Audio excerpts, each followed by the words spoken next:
Vamos a seguir con la serie que estamos viendo acerca de la vida en la iglesia. Esta va a ser la segunda parte de lo que vimos acerca de las características que debe de existir en toda iglesia. Toda práctica que se hace en una iglesia tiene que venir en la Biblia. Cuando se hace algo que no viene en la Escritura, no es algo que proviene de Dios. No se trata de una nueva revelación, se trata de una herejía, de una doctrina que no proviene de Dios, sino es una doctrina de hombre. Pero antes de comenzar, le voy a invitar a que oremos. Padre, gracias. Este tiempo tan bello, hermoso que hemos disfrutado en tu presencia. Y como siempre venimos con un corazón dispuesto a escucharte a ti, Señor. Inspira toda palabra por medio de tu Espíritu Santo para el creyente, para el oyente. Háblanos, Señor, te lo pedimos en el nombre de Jesús. Amén. En Romanos capítulo 16, la Biblia nos enseña que la palabra iglesia en el original es eclesia, que significa asamblea, convocatoria, un lugar en el que todos nos reunimos con un plan, con un propósito, que es exaltar al Señor, que es recibir de su palabra, y eso significa eclesia o iglesia. Cuando la gente pregunta a qué iglesia perteneces y te dicen de una denominación, no han entendido lo que es iglesia. Por ejemplo, ¿qué iglesia eres? Y tú le dices, pertenezco al cuerpo de Cristo, pero ¿de qué denominación? La Biblia no presenta denominaciones. El hombre ha hecho las denominaciones. En la Biblia no vienen los pentecostales, que sí viene una palabra ahí pentecostal. No viene que hablas que asambleas de Dios, que de tal corporación, que de tal logotipo, no. El hombre ha hecho todo esto porque no entiende lo que es iglesia. La iglesia no es el edificio. La iglesia no se le denomina a un bautista, a una asamblea, a un presbiterano, a un luterano. No. La iglesia somos nosotros. Entonces, cuando alguien te pregunta de esa manera, ¿pero de qué iglesia eres? Una iglesia cristiana. ¿Pero de qué denominación? Bueno, es donde a veces no hay ni cómo contestarles, porque muchos de ellos quieren enfrascar al cristiano en una denominación, al grado de que dicen, si no perteneces a esta denominación, a este grupo, a esta organización, si no tienes un logotipo así, no te sigo. Se han confundido. Porque la Biblia nos enseña que la sana doctrina viene en la palabra de Dios, pero la sana doctrina no es sana hasta que tú la vives. Yo conozco que las verduras son sanas y las frutas, pero si no las consumo, puedes conocer lo que es la sana doctrina, pero si no vives la sana doctrina, de nada sirve lo sano que conoces. Eso nada más lo que sirve es para envanecer al hombre. ¿Y cómo me doy cuenta cuando el hombre comienza a perder el enfoque de lo que es Dios? Cuando comienza a buscar su interés, y también el hombre comienza a desviar lo que es la exaltación a Dios y comienza a ponerse como en segundo o como primero dentro de una iglesia. Y ha sido un error por años, precisamente. Es por eso tantas falsas doctrinas han salido, o religiones, porque la gente comienza a seguir a un iluminado. ¿Qué es un iluminado? Alguien que Dios le ilumina la palabra de Dios, pero a ti también te es revelada. El Espíritu Santo está dentro de ti y te es revelada la palabra de Dios, pero cuando tú sigues a un hombre por lo que a él le es revelado, estás cometiendo un error. Se sigue a Cristo. Escucha bien, obviamente si no hay una buena doctrina, tú distingues y tú valoras lo que vas a hacer, pero no es en base a la revelación que pudiera tener un hombre, que sigues a un hombre, porque algunos siguen las señales y otros la sabiduría. Así dice la Escritura, y ese es el error. En Romanos 16:5 dice, saludad también a la iglesia de su casa. Mire lo que dice, a la iglesia que está en su casa. Significa que no es el edificio la iglesia, sino nosotros. Amén. Aquí podemos estar, probablemente esta es una nave industrial, pero si fuera construido de piedra, también la gente le llama iglesia, pero no es iglesia. La iglesia somos nosotros.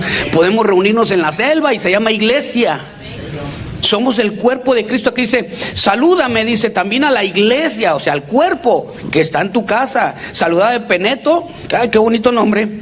Saluda de Peneto, amado mío, que es el primer fruto de Acaya para Cristo. O sea, Pablo se refiere a la iglesia en su casa.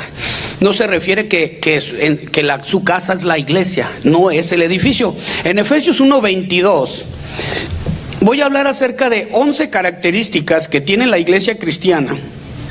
Pero me voy a ir un poco rápido porque las primeras dos ya las toqué hace 2 semanas. Entonces, si usted ve que los digo rápido es porque necesitamos ir para alcanzar las 11. En Efesios 1:22 dice: y sometió todas las cosas bajo sus pies y lo dio por cabeza sobre todas las cosas a la iglesia. Dice, la cual, el siguiente versículo, es su cuerpo. O sea que la iglesia es el cuerpo de donde es la cabeza Cristo. Quiere decir que la iglesia está sostenida por la cabeza, que es Jesucristo. No es un hombre, nuevamente no es una denominación, es Cristo la cabeza de la iglesia. Cristo cuida de la iglesia, por eso manda a nosotros como ministros: hey, velad bien a la grey, apacienten bien a la grey, no lo hagan aprovechándose de la grey, como algunos han cometido ese error, que Dios se encargará de juzgar. Nosotros es procurar nosotros vivir lo que conocemos, ¿verdad? Vivir lo que estamos sabiendo cada día. Entonces, se está perdiendo el enfoque de lo que es la iglesia. Por ejemplo, algunos me han propuesto que nosotros aquí regalemos comida para atraer gente. Y sí va a venir gente por la comida, no a buscar al Señor. Entonces la Biblia nos enseña a llevarlos primeramente a Cristo y después, ahorita lo vamos a ver, compartimos lo que hay entre nosotros. Pero primero es Cristo. Es como cuando alguien te llama: pastor, me dice, está muriéndose un pariente, está muy grave, por favor, vaya a orar por él para que sane. No me dicen, vaya y predíquele el evangelio para que sea salvo. Perdemos la prioridad. Ahora, nos duele porque es un pariente, ¿verdad? Y queremos que esté el pariente bien. Está bien, pero la prioridad es de que si se muere, se vaya con Cristo. Porque ¿para qué lo quieres sano sin Cristo? Entonces la prioridad es compartirle el evangelio. Y si es sano, imagínate, aquí lo vamos a tener entre nosotros, sano y con Cristo. La prioridad es el evangelio. Él murió por nosotros precisamente para enseñarnos una función de prioridades, que es: amarás al Señor tu Dios sobre todas las cosas, nos lo dice. Pero se han introducido tantas corrientes y tantas prácticas no bíblicas a la iglesia que han alterado aún el sentido común de la gente. Han alterado el discernimiento espiritual, de manera que algunos están perdiendo el piso. En Hechos capítulo 2, Hechos capítulo 2, versículo 42. Ese punto lo vimos la semana pasada. Dice: así que los que recibieron su palabra fueron bautizados y se añadieron aquel día como 3,000 personas, y perseveraban en la doctrina de los apóstoles, en la comunión unos con otros, en el partimiento del pan y en las oraciones. Analicemos estos 2 versículos. Número 1 dice que recibieron. La palabra, este verbo recibieron, significa que cuando oyes algo, lo guardas, lo atesoras, pero lo practicas. No sirve de nada escuchar la palabra de Dios y nada más atesorarla. Eso no es la sana doctrina. La sana doctrina es atesorar la palabra de Dios y vivirla. Eso nos mantiene con un espíritu sano, con una vida sana, con un corazón sano. El vivir las sanas palabras del Señor Jesucristo. No solo escucharlas. Porque es como si tú le dijeras a tu hijo: oye, hijo, te pido que antes de que te vayas tiendas tu cama. Los que tenemos hijos adolescentes. Y él te escuchó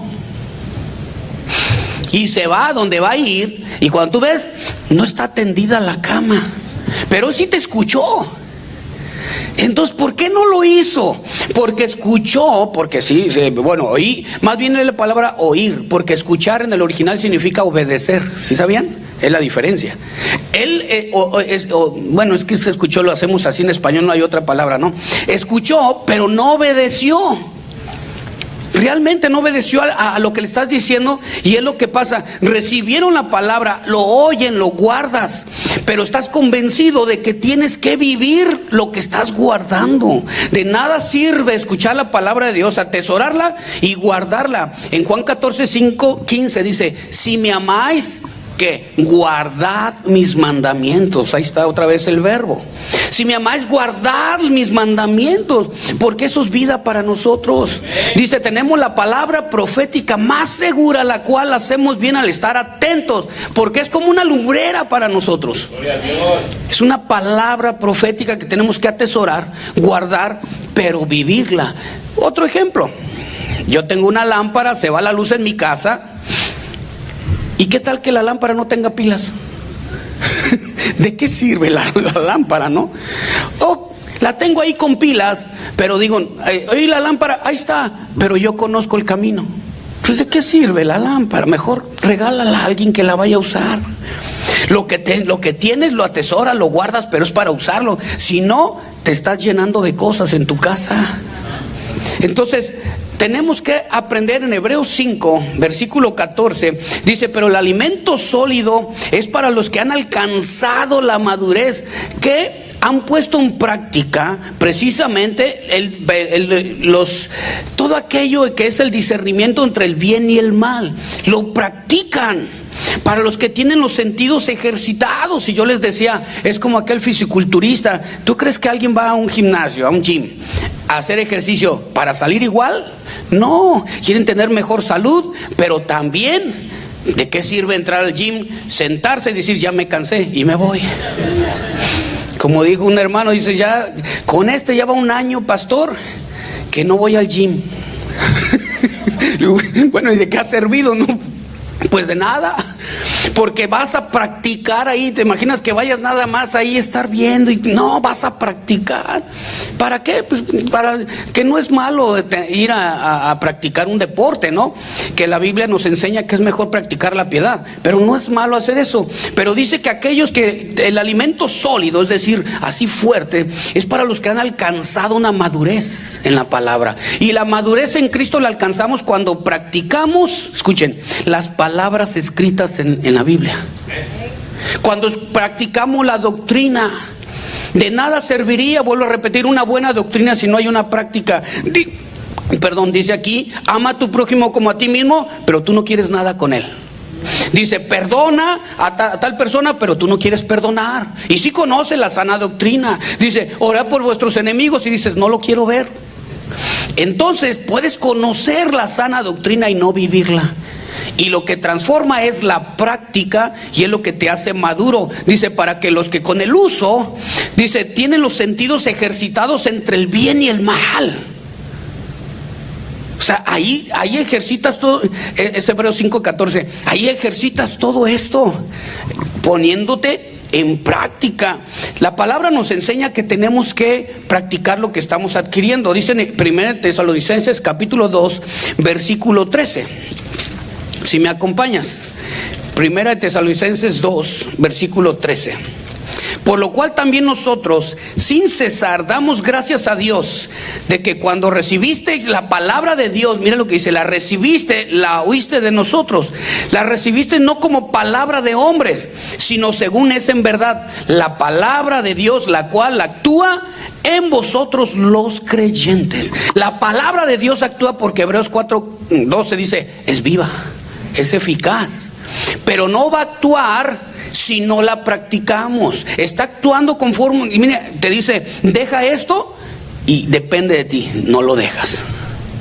Perdona y no perdonas. No te llenes de amargura y te llenas de amargura. Quita de ti la amargura, deséchalo y no lo desechas. Hebreos 12:15 dice, mira bien, no sea que dejes de alcanzar la gracia de Dios, que brote en alguna raíz de amargura en ti. Mira bien, y tú sabiendo la sana doctrina, no pones atención y brota la amargura. Conociendo la sana doctrina. En Santiago 1:19 dice, por tanto, mis hermanos, voy rápido porque este punto ya lo habíamos visto.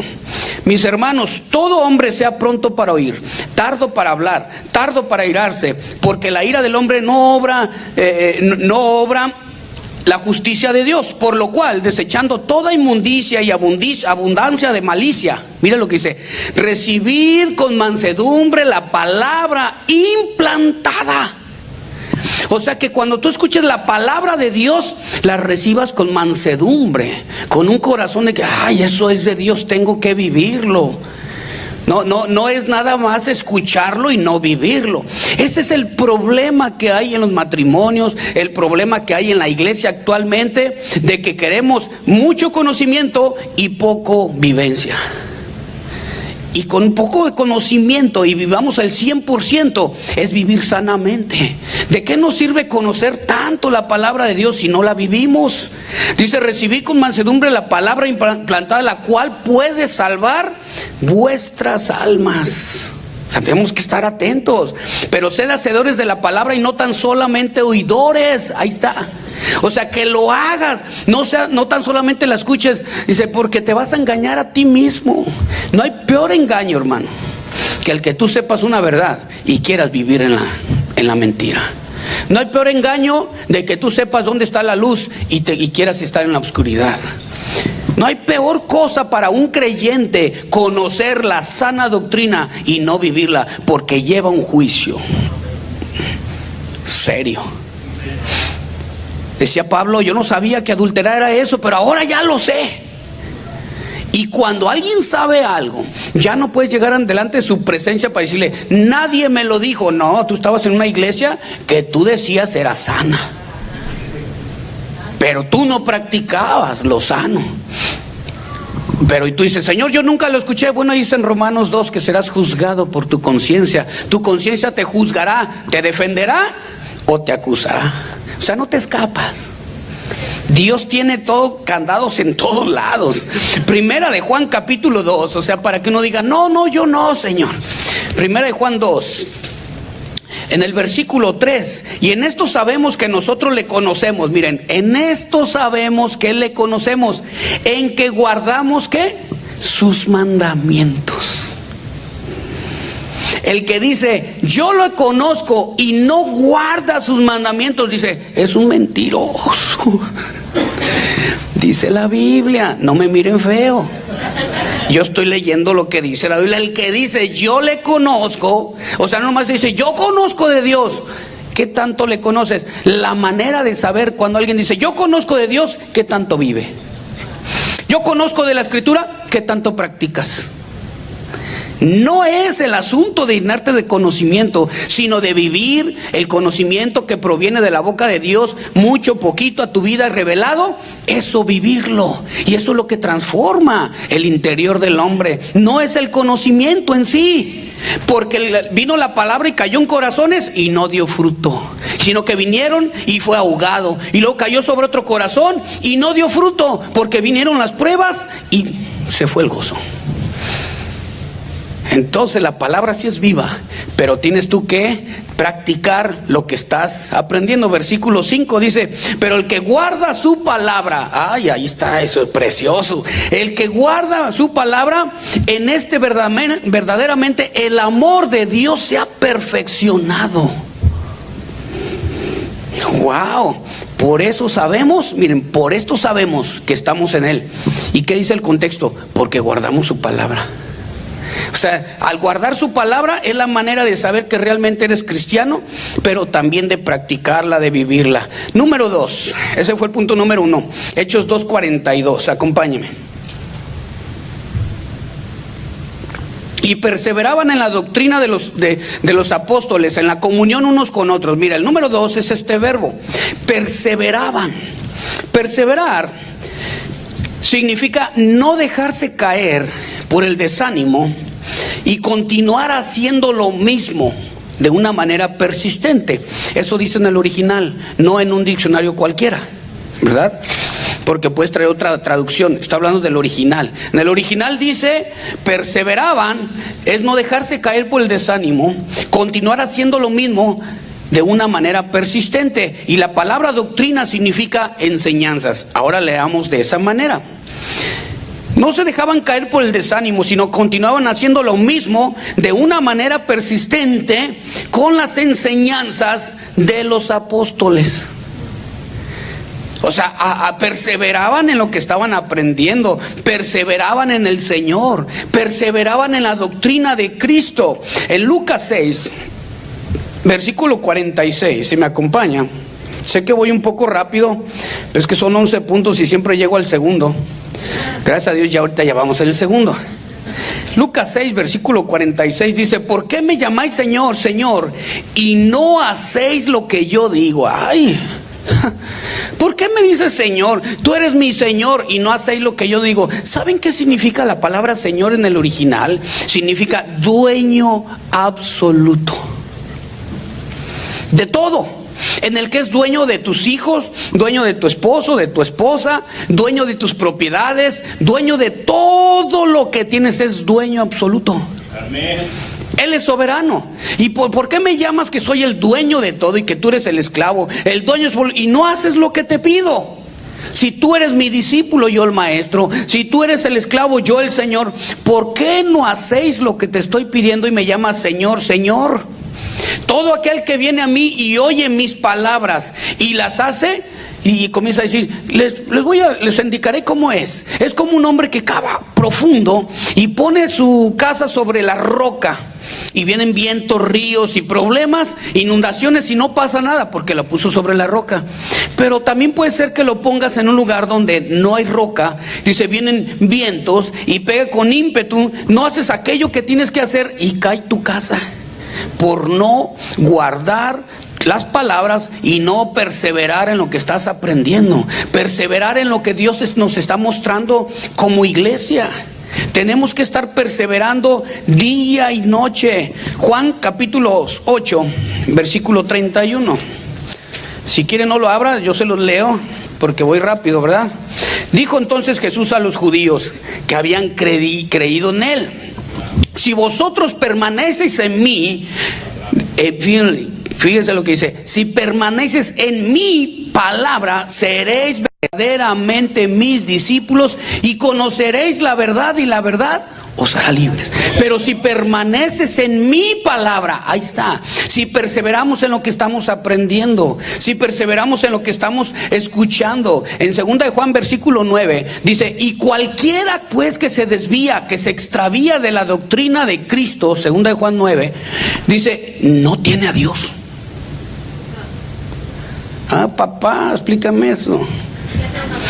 Cualquiera pues que se desvía de la doctrina, de la enseñanza, significa la palabra doctrina, de la enseñanza de Cristo, no tiene a Dios. Y el que persevera en la doctrina, este tiene al Padre y al Hijo. O sea, es perseverar en lo que estamos aprendiendo. El que no persevera es simple, no, ahí dice la Biblia, es simple, no tiene a Dios. Dice la Biblia, lo estás leyendo conmigo. Entonces, por eso, ¿por qué? Porque el que persevera se vuelve un amante de la verdad, un amante del Señor, en el que saboreamos cada cosa de estar en su presencia. Ya el pecado no se enseñorea de nosotros, no tiene el poder sobre nosotros, no hacemos lo que el mundo nos está indicando que hagamos, ya hacemos lo que el Padre dice, porque ¿qué cuerpo no hace lo que la cabeza le ordena? A menos que esté mal. O sea, tu cabeza te dice, levanta la mano, mira, la puedo levantar. Toma esto y lo puedo hacer, me dan la instrucción. Pero no hago lo que yo quiero, sino que hago la voluntad de la cabeza. Y Cristo es la cabeza de la iglesia. Corintios 2:16 dice, porque ¿quién conoció la mente del Señor? ¿Quién lo instruirá? Mas vosotros, iglesia, tenéis la mente de Cristo. La inclinación a hacer la voluntad del Padre en todo lo que nos está indicando. Tenemos la mente de Cristo. Miren, hermano, no podemos convertirnos en esclavos ya del pecado del cual fuimos libertos. Ya nos liberó el Señor. Tú puedes decir 200 veces no y la última decir sí, y puedes caer en la esclavitud del pecado, y Él ya nos liberó de eso. El pecado no tiene poder ya sobre la iglesia, sobre nosotros. Pero ¿por qué seguimos pecando? A causa del pecado que habita en la carne, que están las obras de la carne, y que tú permites y le dices sí a aquello que te está asediando en la concupiscencia. En Hechos capítulo 2 regresamos. Dice, perseveraban en la doctrina de los apóstoles y en la comunión unos con otros, en el partimiento del pan y en las oraciones. Perseveraban en la doctrina. Ahora vamos en la doctrina. La doctrina son enseñanzas. de los apóstoles. ¿Por qué los apóstoles? Porque los apóstoles estuvieron con el Señor Jesucristo y ellos vieron las enseñanzas de primera mano del Señor Jesucristo. Ellos anduvieron escuchando con Él, estaban con Él día y noche y veían cómo Dios le revelaba todas las enseñanzas y escuchaban, sabían qué hacer.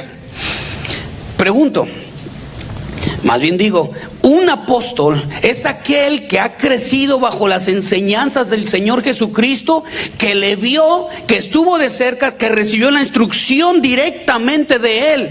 Ya los demás, ¿por qué? Porque la iglesia estaba, el fundamento está en los apóstoles, en el evangelio que ellos trajeron mediante la inspiración del Espíritu Santo. Salvo Pablo, que dice que se fue un par de años al desierto de Arabia y ahí recibió por revelación, ¡fum!, así instantánea, un par de años, todo el evangelio del Señor Jesucristo, de manera que Pablo iba y reprendía a Pedro. ¿Qué estás haciendo, Pedro? Porque le fue revelado el evangelio. Dice, yo no soy apóstol porque el Señor fue el que los nombró apóstoles.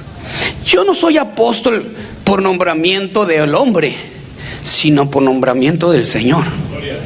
De una manera revelada me dijo, tú eres apóstol, significa enviado, mi enviado.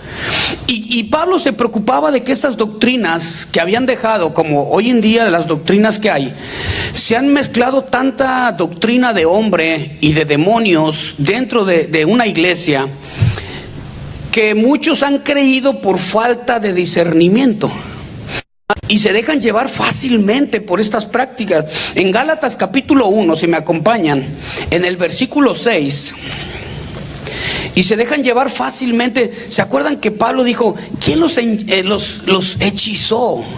¿Quién los maravilló para seguir otro evangelio? ¿Quién los perturbó? Decía, ¿quién los idiotizó? Y decía, oh Gálatas estúpidos, que es insensatos. Es en el original, no lo puede quitar.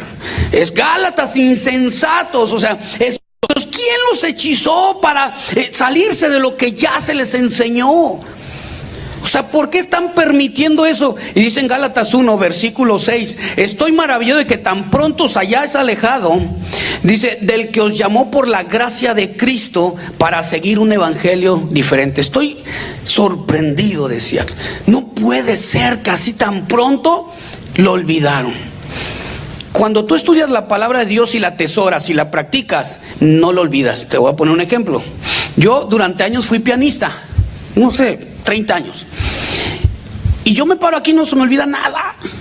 Puedo hacer figuras, puedo hacer escalas y todo, y ya no lo toco, porque lo atesoré, pero lo practiqué. Pero ¿qué me dices de aquellos que nada más ensayan, lo atesoran y pasan años y no lo practican? Y el día que los ponen dicen, no, ya no me acuerdo de nada.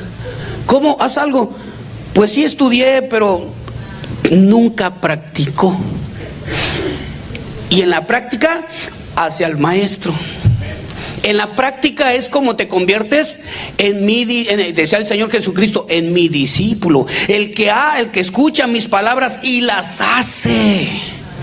Ese es el discípulo de Cristo. Y dice, ¿cómo? Dice Pablo, no que haya otro evangelio. Versículo 7 dice, no que haya otro evangelio, sino que algunos que os perturban y pervierten el evangelio. Miren cómo decía.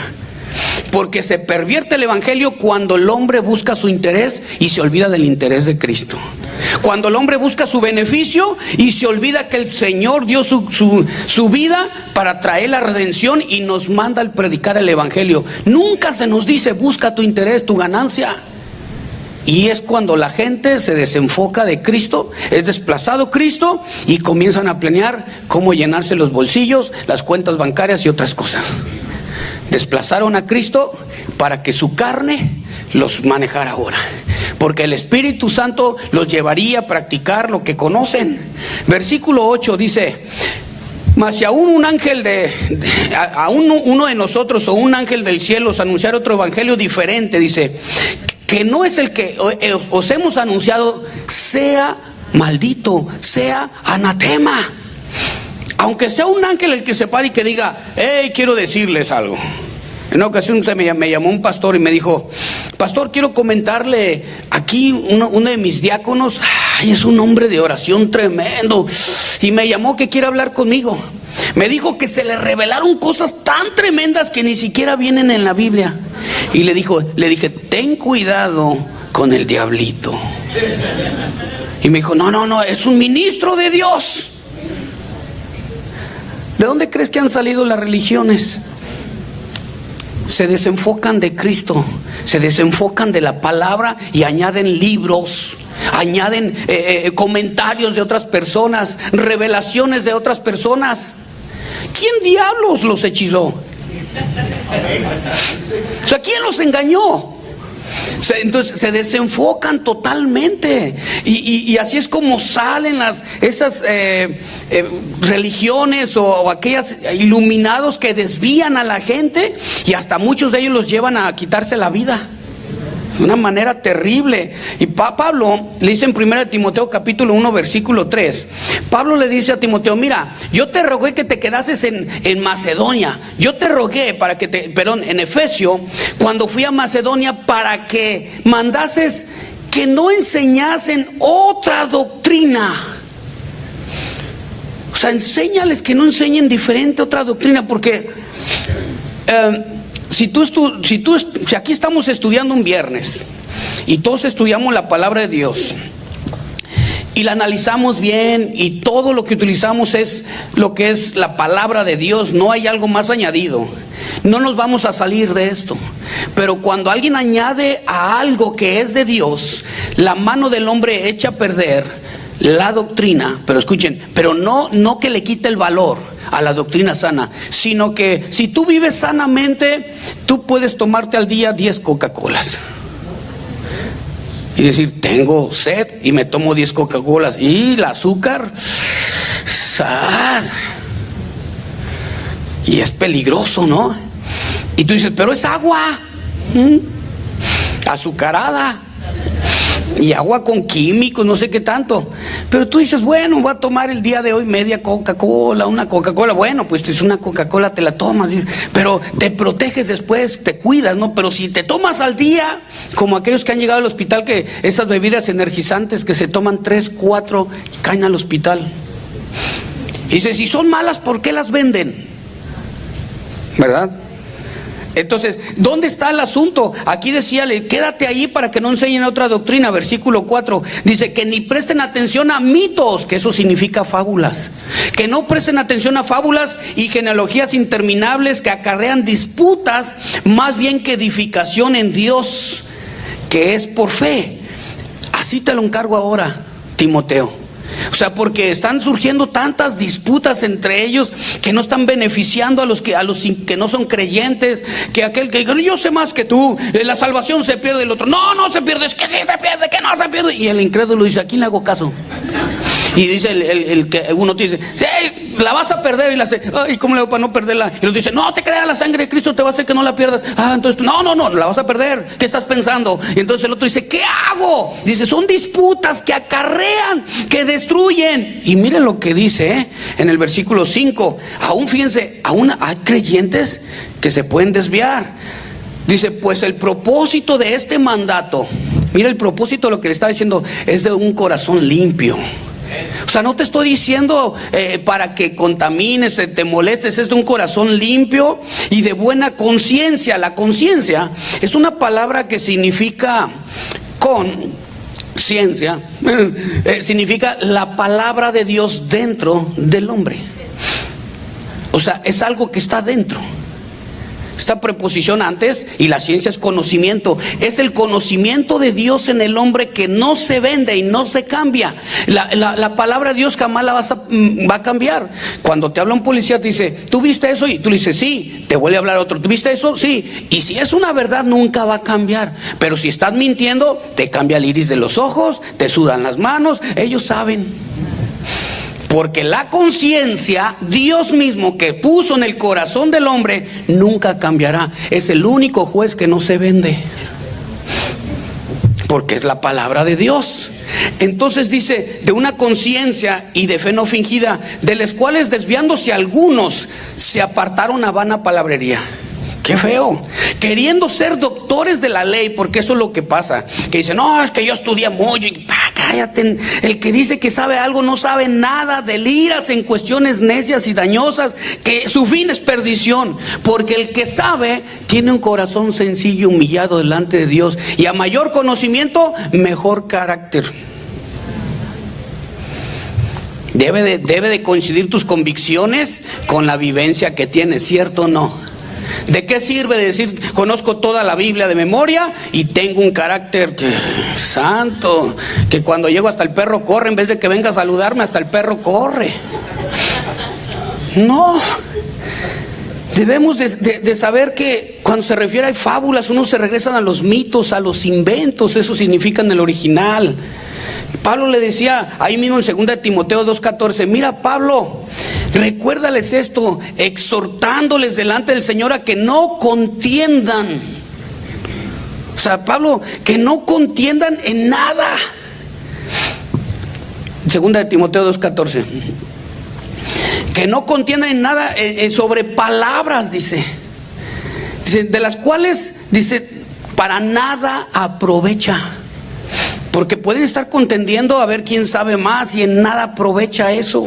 Dice, sino que es para perdición. Mira lo que dice, de los oyentes, lo que hace rato decía.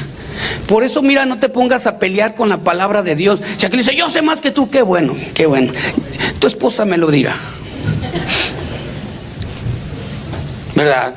O sea, yo sé más que tú. Y al ver a los hijos te das cuenta si sabe de la Biblia. Volteas con el hijo le haces, ni finge, ni más si son adolescentes, no les ya salió Juan Camané, que sabe mucho. O sea, ellos se dan cuenta. Evita, dice versículo 15, dice, procura con diligencia presentarte a Dios como obrero. Dice que no tiene nada de qué avergonzarse, que usa bien, significa trazar, que usa bien la palabra de verdad. Preséntate delante del Señor como obrero que no tiene nada de qué avergonzarse. Practica, usa, traza la palabra de Dios como debe de ser. No te separes de la doctrina que el Señor ya te dijo. Si un pastor te dice algo diferente desde el púlpito, ve y enfréntalo, corrígelo, porque los pastores nos equivocamos. Pero si está diciendo palabras de Dios, saboréalas, cómelas, disciérnelas, aprovéchalas, anótalas, practícalas. Esto es vida, dice la Escritura, porque es el pan de vida. En 2 Timoteo 4, versículo 1, voy un poco rápido, yo lo sé, pero porque voy en el punto 2, ¿verdad? Dice, te encarezco delante de Dios y del Señor Jesucristo, que juzgará a los vivos y a los muertos en su manifestación y en su reino. Y mira lo que dice, que predique su palabra a tiempo y fuera de tiempo, reprende, redarguye, exhorta con toda paciencia y doctrina. O sea, repréndelo, exhórtalo, redargúyalo, pero Timoteo, ten paciencia, porque los que tienen o que profesan decir que tienen la sana doctrina son tan impacientes, hermano. Descubres tú algo nuevo en Dios y ya quieres que aquel lo practique así. Estás en pecado, y aquel no, pero sí, no hagas eso aborrece Jehová, y se te pone así. Y el Señor, cálmate, ¿de dónde crees que te saqué? Estuviste cegado tú 10 años, 15 años, y ya nada más diste un brinquito y ya te sientes cálmate. Y eso es lo que pasa con los que dicen que están en la sana doctrina. No toleran que alguien se equivoque, cuando aquí dice que debe ir de acuerdo con tu doctrina. A mayor conocimiento, mayor misericordia, compasión. Al Señor Jesús le trajeron a esa mujer adúltera y dijo, ni yo te juzgo, vete y no peques más. Presentó la justicia de Dios, pero con mucha misericordia. Dice, porque vendrá tiempo cuando no sufrirán la sana doctrina, sino que teniendo comezón de oír, se amontonarán maestros conforme a sus propias concupiscencias. Escuche bien, está hablando de la iglesia. En otra traducción dice, llegará el tiempo en que no van a tolerar la sana doctrina, porque se van a amontonar maestros conforme a lo que la gente quiere oír. Dejarán de escuchar la verdad y se volverán a los mitos. Se volverán a aquellos tiempos que a lo mejor alguien te dijo que de esa manera. vas a ser bendecido por Dios. Y la Biblia nos dice que si guardamos, hacemos todo lo que aquí está escrito, entonces Él hará prosperar nuestro camino. No hay mitos, no hay cosas de que alguien te diga, pon dinero clavado en la puerta de tu casa, trae un billetito en la cartera, llénalo de aceite tus manos para que, y ponte aquí y vas a ver que vas a salir, vas a ser bendecido todo el día. No, hermano, nomás vas a ir todo lleno de... vas a brillar. Son mitos. Ahora, cuando alguien está así, ¿qué tengo que actuar? Si tú tienes la sana doctrina, o si tú ya estás entendido de eso, tener misericordia, paciencia, esa es la palabra, y hablarle, ven, ¿por qué hiciste eso? Oh, no, mira, me lo pongo y siento caliente. No, mira, la palabra nos enseña, mira bien, la unción del santo está en todos vosotros. Y la palabra que ha sido implantada en nuestros corazones actúa en nosotros. Y el Espíritu Santo es el que hace la obra regeneradora en nosotros, en la cual nosotros crecemos.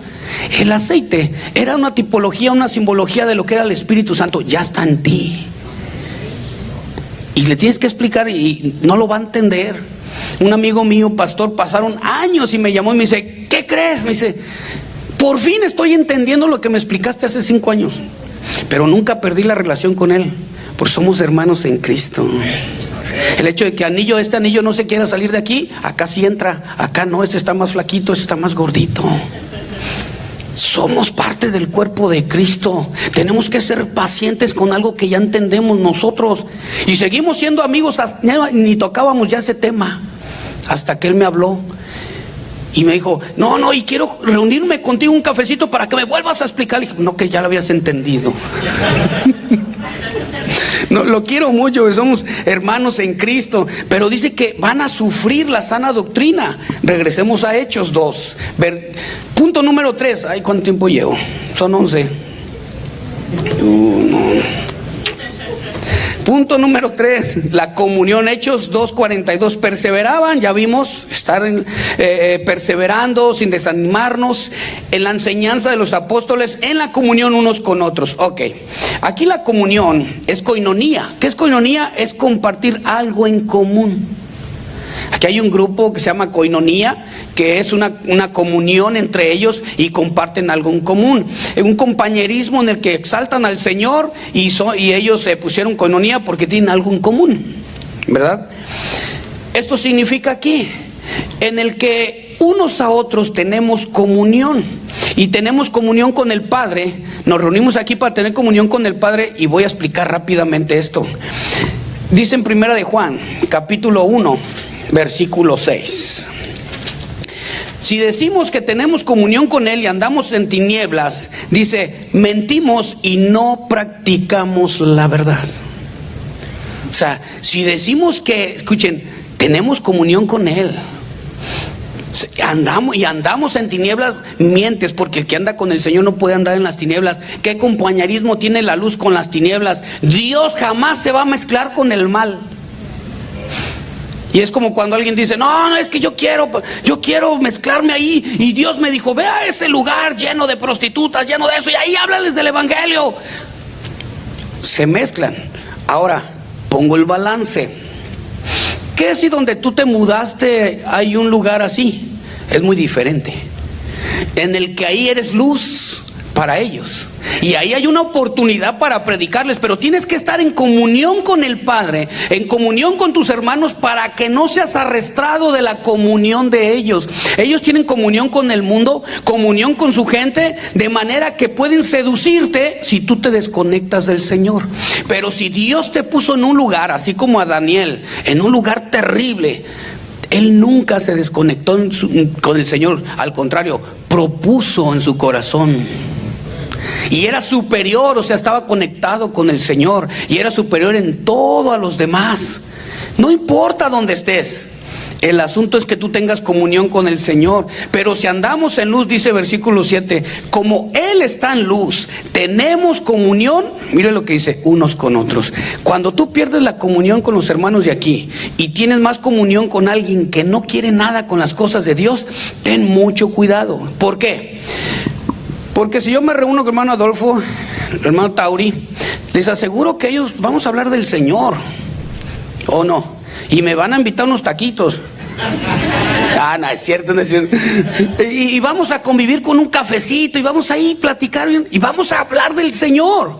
Y si tú tienes comunión con alguien que no tiene comunión con el Padre, te va a hablar de otras cosas. Por eso una característica de alguien convertido es que anda en comunión con sus hermanos. Mira cuán bueno y cuán delicioso es habitar los hermanos juntos en armonía, y Jehová ahí envía bendición y vida eterna. Es una evidencia, porque ya anda el Señor, andas con el Señor en comunión y andamos en comunión. No nos vamos a reunir para hacer taquitos de pastor, que en ocasiones se da. Bueno, pero hablando de los otros tacos, algunos hermanos me han invitado a su casa unos tacos muy ricos. Pero imagínate que tienen comunión con el Padre y te reúnes con otro que tiene comunión con el Padre y llegan a despedazar en taquitos al pastor o a hacer caldo de borrego. Que la hermana como iba vestida, que el hermano no va de acuerdo a la comunión que tienes con el Padre. A mayor comunión, mayor responsabilidad, mayor autoridad, mejor carácter y más fácil arreglar los asuntos con la esposa, con los hijos y con todos y con tus hermanos. Porque dice, si tu enemigo tiene algo contra ti, ve. Si tu hermano, ve y dile, oye, ¿qué te pasa? Pero también dice, si tu enemigo está diciendo esto, ora por él. Primera de Juan, capítulo 2, versículo 10. Voy a salirme de este punto para irme más rápido, ¿verdad? 2:10. El que ama a su hermano permanece en la luz. Y mira lo que dice, en él no hay tropiezo. Cuando tú amas a tu hermano, es una evidencia, porque dice uno de los mandamientos, amarás al Señor con todo tu corazón, con todas tus fuerzas y a tu hermano. Primero eres tú y luego la práctica es mi hermano. Ahí está el afilarse, porque uno dice, es que ya no lo soporto, salió un hermano lija. Así es como el Señor te está trabajando, porque también el hermano lija tiene que cambiar cuando está en comunión con el Padre. No puede ser que en 20 años el hermano lija siga siendo lija. Puede ser que no sea hermano.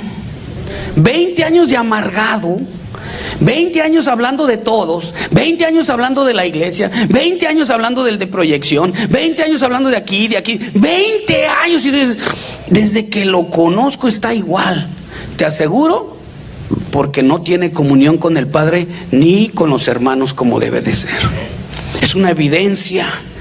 Y hay muchos versículos más de 1 de Juan, me los voy a brincar. Hechos 2:42.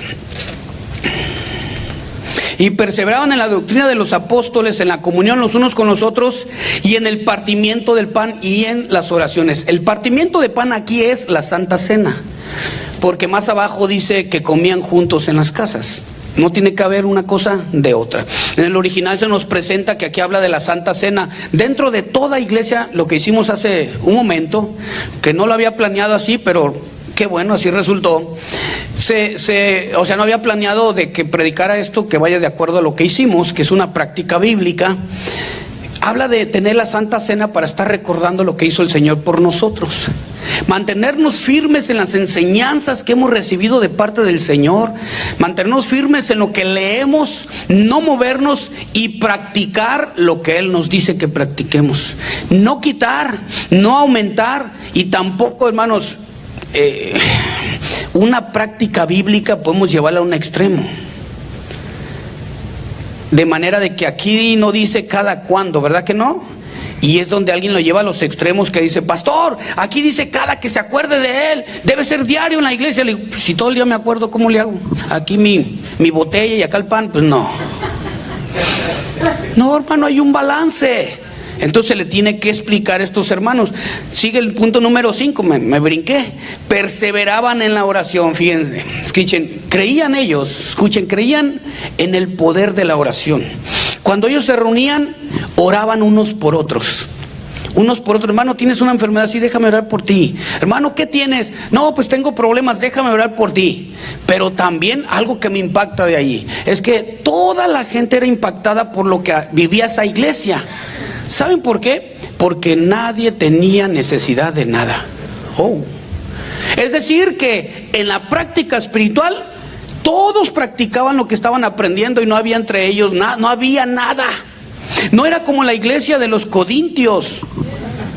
La iglesia de los Corintios tenían todos los dones ahí, todas las manifestaciones, y no tenían amor. De nada te sirve. Tienes todos los dones, es una iglesia bendecida con esto, y fluye uno allá diciendo, así dice el Señor, otro dice aquí, vamos a hacer esto, dice, pero no tienen amor. Sin misericordia, ¿de qué te sirve? Misericordia es sentir el dolor que tiene mi hermano, que siente, para poderle darle el juicio exacto con la consolación que él necesita. Y en el momento que yo sienta lo que él necesita, las palabras que salgan de mi boca van a ser las correctas, porque me estoy poniendo en tu lugar. Sin embargo, te lo mereces porque no te portas bien. No me estoy poniendo en su lugar. Se me está olvidando que yo muchas veces he estado en su lugar. Y hemos necesitado de la mano del hermano a que diga, mira hermano, aquí estoy para ayudarte, te comprendo, déjame orar por ti y voy a estar contigo. Se nos olvida que forma parte de esto la vida de la iglesia. Perseveraban en la oración. La oración no es peticiones. La oración se trata más bien de una relación. Porque si tú llegas diario y le pides a Dios y te vas, no hay una relación realmente. La oración es una relación en la que hay un diálogo, una comunicación. Hace muchos años un pastor me invitó a desayunar con él. Él es un pastor europeo. Y me acompañó otro pastor del que les hablé hace rato, mi amigo. Ahí vamos a comer con este pastor, a desayunar. Llegamos y este pastor comienza a hablar de él, de sus planes, de sus proyectos, de sus logros. Una hora. Y cuando el pastor que estaba conmigo dijo, mira, lo siento, me tengo que ir, se paró y se fue. Miren qué feo se siente. Y así pasa. Eso no era una relación, eso no era una comunicación. Fuimos a escucharlo a él. Si quería ser escuchado, hubiera ido primero con el Señor, hombre. Ahí Él te escucha todo el día. Y eso pasa con los que no entienden qué es la oración. Padre, aquí estoy para pedirte por mi esposa, aquí estoy para pedirte por mi hija, aquí estoy para que me des sabiduría, aquí estoy para que me des en el trabajo, te pido un carro, te pido una casa, bueno, Señor, nos vemos. Oye, espérame, no, Señor, nos vemos, se me hace tarde para el trabajo. Otro día llegas y lo dejas con la palabra, imagínate. Padre, aquí estoy nuevamente. Qué bueno, mira, déjame decirte, te pido por esto, lo veo muy mal, te pido esto, te pido tal hermano, y tu oración puede estar bonita, pero cuando dice el Señor, sigo yo, Padre, me voy porque ya me esperan mis hijos. Muchos tienen este concepto de la oración. La oración no son peticiones. Por eso dice que cuando nos acerquemos con ruegos, con peticiones, pero con oraciones, que es un diálogo en el que Dios dice, aquí es cuando te voy a mostrar qué vas a hacer durante el día, mi voluntad. Pero si no lo dejaste hablar, te vas contento. No, yo ya oré, pastor, sí, ya le dije que se encargara de mi familia, de mis hijos, de mi esposa, de la iglesia, de esto. Y qué bueno, ¿y qué te dijo a ti el Señor? Pastor, yo ya oré. Es que una cosa son peticiones, otra cosa es diálogo, otra cosa es intercesión, ponerme en el lugar del hermano, a favor del hermano. Imagínate, interceder es lo que le vais a hacer, házmelo a él, házmelo a mí, imagínate. Por eso decía Moisés, hey Señor, no, espérame, no, quítate Moisés, no, si los vas a quitar, a mí también quítame, y hasta el libro del libro bórrame. No les vayas a hacer a ellos nada, Señor, sino a mí también. El Señor decía, no hay un siervo como él, así manso sobre la tierra, que tiene misericordia, que dice, mejor a mí también. Sin embargo, cuando tuvo un enfrentamiento con Dios, fue la primera vez que adoró, cuando vio la gloria de Dios. Antes había sido solamente un intercesor. Podemos en la iglesia no aprender a orar, pero tenemos que hacerlo. La oración no es algo religioso, como un castigo. Eso nos enseñaba, no, es que pequé, repita esto 20 veces. Y ahí estás 20 veces. ¿Sí? No sé cuántas llevo, comiénzale. ¡Ay! Y era un castigo. La oración es un diálogo, es una delicia, es una comunión con el Padre. Es algo donde nosotros vamos y Él nos enseña qué es lo que tenemos que decir. No es solamente peticiones, es un asunto de relación. Dice, aún la palabra no está en mi boca y tú ya la sabes toda, oh Dios. Todavía no te pido y ya me respondiste, dice Jeremías. Todavía no le dices tu necesidad y Él ya te preparó todo. ¿Sabes por qué? Porque estar en el centro de la voluntad de Dios es cuando Él prepara todo. Y cuando tú vas a decir, Señor, iré, Él dice, ya ve, porque ya los entregué en tus manos. Yo ya preparé el asunto. Señor, voy allá, no vayas todavía. Déjame yo hacer las cosas. Entonces, para eso es una relación, es un asunto de relación, de comunión con el Padre. Y entre mayor comunión debe haber mayor sencillez en el corazón. Mayor sencillez de comprender a los demás, la manera en la que están viviendo. Y también, en la comunión, pues debe haber menos problemas con la esposa. Porque ahí en la comunión, cuando hay un problema matrimonial de años y no se corrige, pues como muchos dicen, el bombón, bueno, el ex bombón, dice así, dice, ya se puso el globito, así dices, él era, pastor, era un bombón, y ahora no lo soporto, ya tenemos así 1 año, 2 años y no se corrige el asunto, y viceversa, ella no se corrige. Para lo que él dice, es porque ninguno de los dos ha ido con el Padre y tener la comunión con el Señor. Y uno tiene que poner en su corazón sencillez y decir, ok, con tal de esto, ahorita lo voy a dejar, Padre, está bien, me equivoqué, y al rato el Espíritu Santo le revela. En la comunión el Espíritu Santo es el que le dice, no, es que tú estabas en mal, ve y pídele perdón a tu esposa. Señor, pero ve y pídele perdón a tu esposa. Se arreglan los asuntos en la comunión con el Padre, en la oración. En Lucas 9:23, escuche bien lo que dice esto. Pero precisamente a causa de que se nos ha enseñado, ya me alargué, ¿verdad? A causa de que se nos ha enseñado doctrinas que si me acerco contigo es porque tú me vas a dar, que si te doy es porque tú me lo vas a multiplicar, que si te ofrezco algo es porque yo voy a tener abundancia. Se nos ha perdido el sentido de lo que es una iglesia. Ya vamos a Dios por lo que nos da y no por quién es Él. Y dice en Lucas 9:23, le decía a todos, si alguno quiere venir en pos de mí, mira lo que dice, niéguese a sí mismo, tome su cruz cada día y sígame. Amén. Este verbo, niéguese, escuche bien, significa recházate a ti mismo, sepárate de tus propios intereses y de tus planes y metas. En otras palabras, si alguno quiere venir en mí, sepárese de sus planes, de sus metas, rechácese a sí mismo, tome su cruz cada día para que puedas hacer su voluntad y sígame. No podemos rechazarnos a nosotros mismos en el sentido, no de la autoestima, me refiero a que tus planes tienen que ser los de Dios. Señor, aquí estoy, ¿cuál es tu indicación para mí hoy? Señor, aquí estoy, yo quiero hacer esto. Y le decía al Espíritu Santo, no, Pablo, yo quiero ir a predicar. Es algo bueno. Es algo ¿qué no encargaste tú ir y predicar el evangelio a toda criatura? No quiero que vayas para allá. Y el Espíritu Santo me lo impidió. Quiero ir para allá. Y el Espíritu Santo me lo impidió. Y le dijo, ve allá. Se tuvo que negar a sí mismo. Y fue cuando dijo Pablo, dijo, ya no puedo, ya no vivo yo. Ya no hago lo que quiero, sino lo que Cristo quiere, hermanos.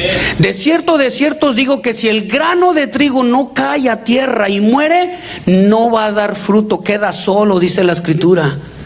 Queda solo, dice, pero si muere lleva mucho fruto en mí. Miren nomás que de cierto te digo que si la palabra en ti y tú mismo no te niegas, no mueres a ti mismo, a tus planes, a tus propósitos, a todo lo que tú quieres, no vas a dar fruto. Vas a quedar como un grano que cayó ahí sobre la roca y no entró y va a quedar solo.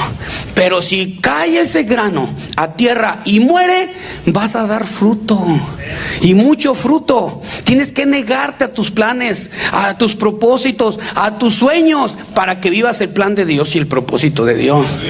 Gálatas 5:24, que los que estamos en Cristo tenemos que morir a todos nuestros planes, a todos nuestros deseos.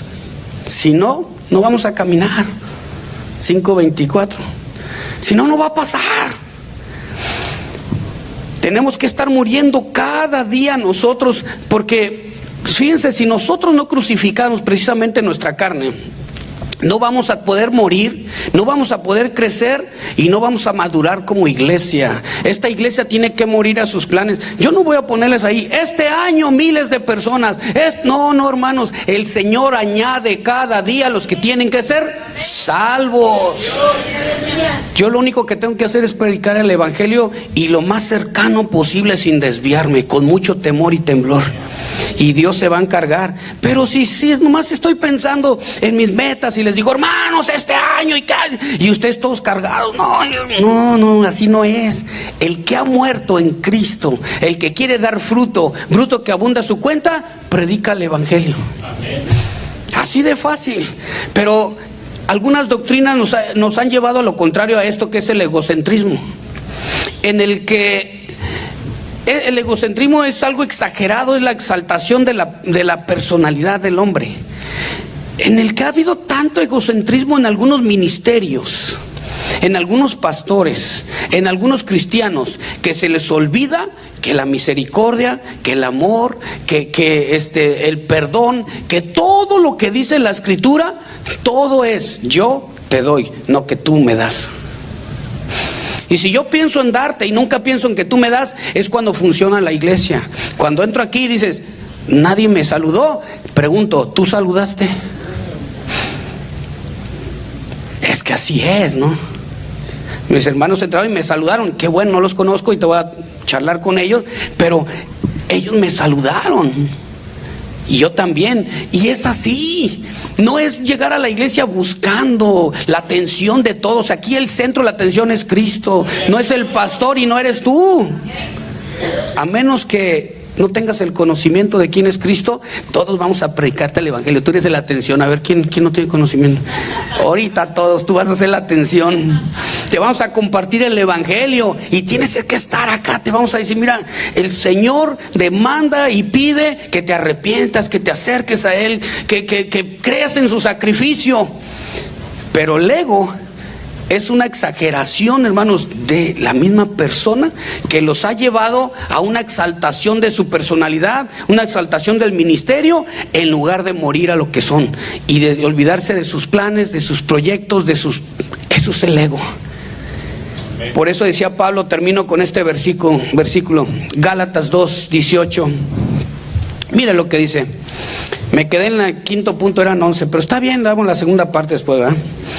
Porque si las cosas que destruí, las mismas vuelvo a edificar, mira lo que dice Pablo, transgresor me hago. Si eso que ya quité de mí, luego lo vuelvo a edificar, transgresor me hago. Porque yo por la ley soy muerto para la ley, a fin de vivir para Dios. Y mire, qué bonito. Porque estoy juntamente crucificado. Ya no vivo yo, mas Cristo vive en mí. Y lo que ahora vivo en la carne, o sea, ahora lo que yo hago en la carne, dice, lo vivo en la fe del Hijo de Dios, lo hago para Él, el cual me amó y se entregó por mí mismo. No podemos caminar como iglesia si no morimos a nosotros mismos. Para dar fruto, por eso, si tienes años y que no has dado fruto, es porque necesitas morir. Tú puedes poner un granito aquí y el otro meterlo en algodón con agüita, y el que da fruto es el que se quiebra, el que sale del cascarón, para que pueda, y eso se llama quebrantamiento, pueda surgir el fruto. Si no haces eso, no vas a dar fruto aunque te sepas toda la Biblia. El quebrantamiento es llevar a la práctica el conocimiento y me lleva a una humillación. Y eso me quebranta, y en mayor quebrantamiento, escuchen bien, mayor honra de Dios. Póngase de pie.